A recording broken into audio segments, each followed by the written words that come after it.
تو حضرت ابو بکر رضی اللہ تعالی عنہ کو حضور نے کہا کہ اے ابو بکر تیار رہنا، امر الہی کے آتے ہی ہم اس شہر کو چھوڑ دیں گے۔ اور پھر وہ وقت آیا کہ جب کفار نے حضور کے گھر کا محاصرہ کر لیا، آقا کریم علیہ السلام کو معاذ اللہ شہید کرنے کے ارادے سے ارد گرد جمع ہو گئے۔ آقا کریم علیہ السلام نے ہاتھ میں خاک پکڑی اور سورہ یاسین پڑھتے ہوئے ان کی آنکھوں میں جھونکتے ہوئے حضور گزر گئے، اور انہیں پتہ بھی نہ چلا، اور وہ مکان کا محاصرہ کیے ساری رات کھڑے رہے۔ صبح بستر سے حضرت علی المرتضیٰ اٹھے، اللہ اکبر۔ تو آقا کریم علیہ السلام نکل گئے اور حضرت ابو بکر صدیق کے گھر تشریف لے گئے۔ اب دروازے کو دستک دینے لگے تو آواز آئی، حضور میں حاضر ہوں۔ حضرت ابو بکر صدیق تیار کھڑے تھے، تو کہا ابو بکر تم تیار ہو؟ کہا حضور آپ نے کہا نہیں تھا کہ تیار رہنا، کبھی ہجرت کا حکم آ سکتا ہے، تو میں تو اس دن سے ہی تیار رہتا ہوں کہ کب حضور آئیں اور جو فرمائیں میں وہی کروں۔ اور پھر وہاں سے لے کے حضور کو وہاں تک گئے، اور جبل سور کی چوٹی پر وہ غار ہے، اللہ اکبر، اس غار میں جانے سے قبل حضور کو باہر بیٹھنے کا کہا۔ عرض کی حضور ذرا میں غار کے اندر کے ماحول کا جائزہ لے لوں۔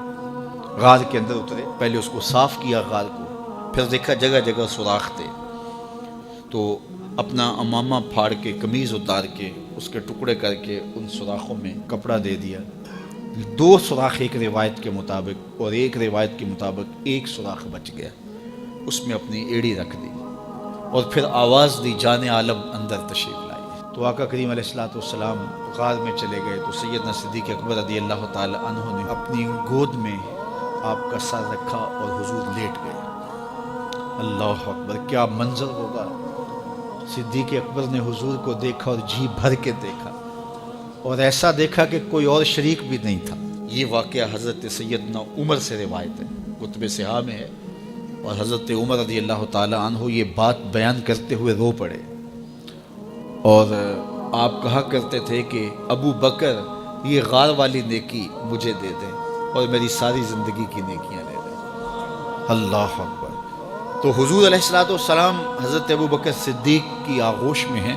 اب ہوا کیا کہ سانپ نے جب ہر راستہ مسدود پایا، تو خیر وہ اس راستے پہ پہنچا جہاں انسانی گوشت نظر آیا، تو سانپ نے پھر ڈنگ لگایا۔ سانپ کا ڈنگ اچانک، تو انسان تو کپ کپا کے رہ جاتا ہے، اچانک تو چیونٹی کاٹ جائے تو انسان کپ کپا کے رہ جاتا ہے، چھپکلی گر جائے اچانک تو بندہ اپنے وجود کو جو ہے وہ متوازن نہیں رکھ پاتا۔ تو نیچے سے سانپ اور